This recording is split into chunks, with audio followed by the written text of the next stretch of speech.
Well, hello. We're back for another month. Lorraine Callanan. We have a great guest today.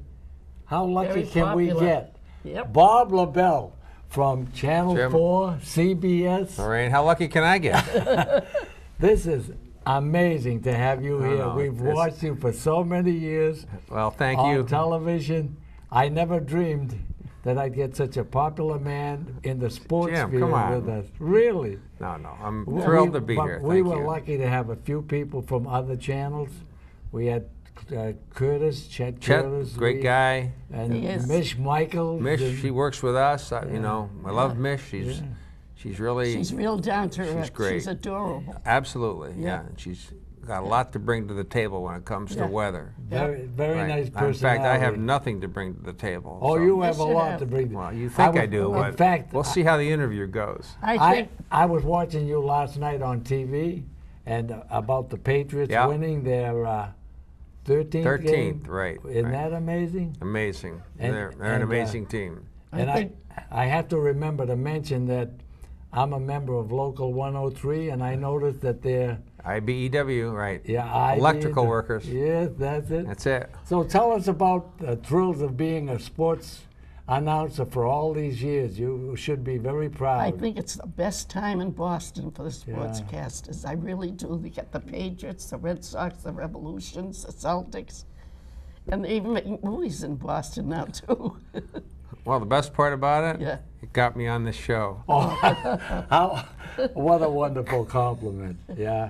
Well, we know you must have met a lot of important. Do you ever meet the team, the Boston Yeah, Patriots? it's all kind of part of the job. You know, Patriots, But Red the Sox, Sox must have meant Celtics. something this Sox summer. are always something. 2004 was, you know, special. Yeah. The second World Championship was special, but the Patriots right now have a chance to do something that no one else has ever done. I can't believe it. And you kind of are happy to be at least a small part of it, or at least near it. Yeah. A lot of people must think you're very lucky to meet all these big stars of all the teams. I think a lot of people have that perception. Yeah, and a lot of people are happy to meet you. You know what? It's just people a tell little. me, oh, we get Lobel. Big deal. Overrated. No. No, it's like the perception's one thing, but let's face it. I mean, if it wasn't for television, I'd just be a normal person. So it's television that makes you that so-called celebrity status. But it's just the job that makes you the perception. But as a person, you have to have it to be with it, to stay. Well, you know, I can see. You're there for so long. I can see what they. I was a young girl when I started watching. Right. Really, I can see I that know. you're a very humble man, and very shy that's a good quality, and that's why you're where you are. Yeah. Well, thank you very much. I appreciate that. Thank you, and it's great to see both of you. But what are some of the interesting things that have happened to you with all the? I know the World Series must have been something. Well, you know, first one.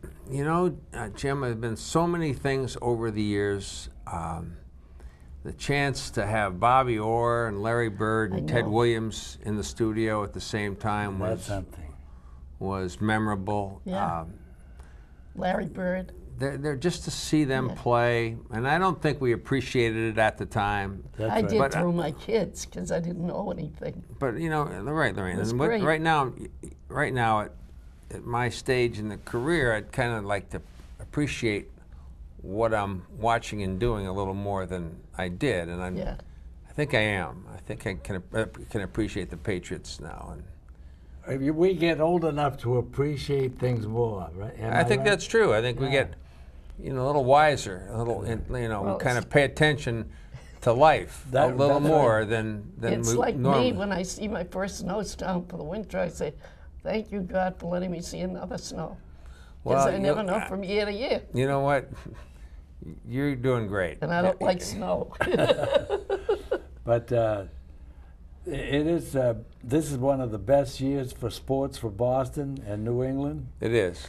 I think it's wonderful. Lorraine's right. It's all the teams, but all the Celtics. Yep. Celtics, The only one, the Revolutions, Bruins are a little shaky, but you know Yeah, what? We'll worry about them later. Yeah, they got all winter. No, I said it's like deja vu.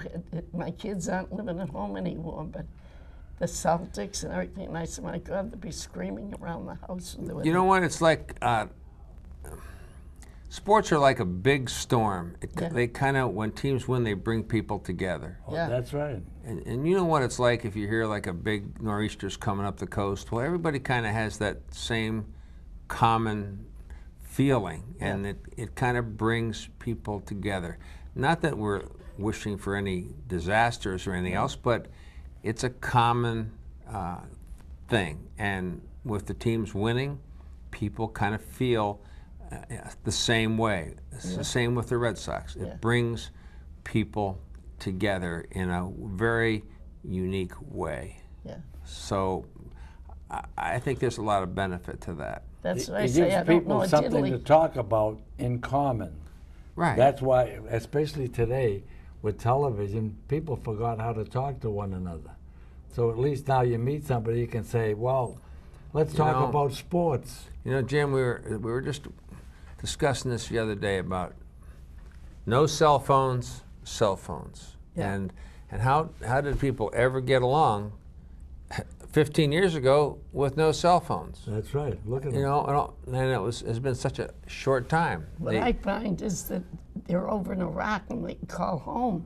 It's I stunning. never knew a war that could do that. It's stunning. All we did was wait and worry. And I can take the cell phone I have and do like a walkie-talkie to somebody in San Francisco immediately. So you know what? The technology Yeah. is beyond our comprehension. At least it's beyond my comprehension. Yeah. But it is. Well, I know as an electrician, I worked in the first computer, and it would take an armory to put all the equipment that was necessary to run a minute computer that you can put on your laptop desk and run much more than you would with all that equipment. And now they're putting it into a phone. It's amazing. It is amazing. You know what? And the interesting thing I think about that is that 20 years from now, all this will be obsolete. Yep. And hopefully this generation, and I have a 12-year-old, hopefully, she'll benefit from all this in a very positive way. But you know what?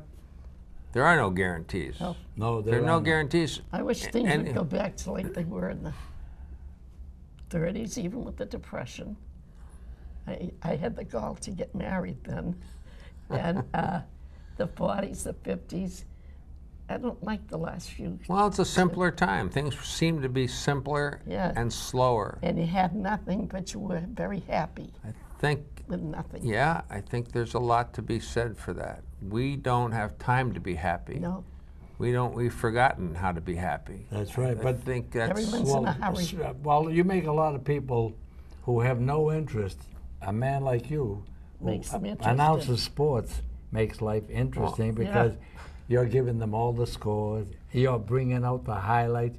You're bringing it to our attention. Or he'll give little things about the person. Well, it is entertainment. Yeah. We should never lose sight of the fact that, well, Is there's Upton Bell still in the business? Upton's around. I talk to him, frequently. You were with him when I I was first with used to him, watch. yeah. Yeah.